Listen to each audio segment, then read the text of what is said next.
Look at your hand. Stop what you are doing. Just look at it. You see your skin, you see your bones, you see your veins. What if I told you that everything you are looking at is really just a pile of old stuff that has been used before? Every single tiny part of your body. The carbon in your DNA, the calcium in your teeth, the iron in your veins. None of this was here when the universe was first made. It was all made in the middle of a dying star that was millions of light years away and billions of years ago. You are really made of the ashes of stars. This sounds like something from a science fiction movie. It is a fact that has been proven by science. Today we are going to look at where you came from. That story started 13 billion years ago when the first stars were made in the dark. To understand where you came from, we have to go to the start. Before there were planets, before there were stars, there was the nebula. The nebula is like a nursery for the universe. It is a cloud of gas and dust floating in the dark. It is very cold. It is very quiet. It is really big. So big that it takes a long time to get from one side to the other, even if you are traveling at the speed of light. Now this stuff usually just floats around doing nothing, just hanging out in space. Then gravity starts to work. Gravity is what makes the universe the way it's.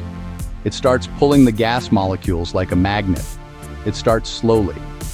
As the gas gets closer together, it gets hotter and hotter.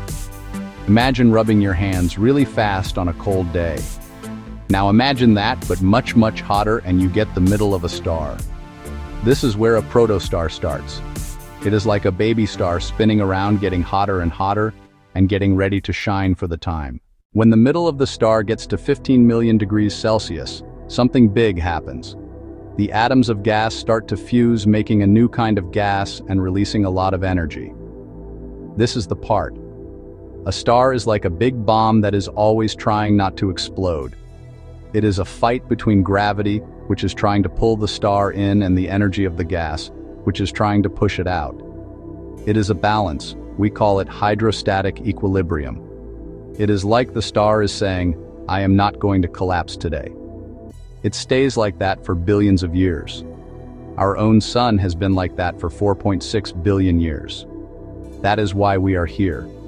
If the balance changes, everything changes. The truth is, nothing lasts forever.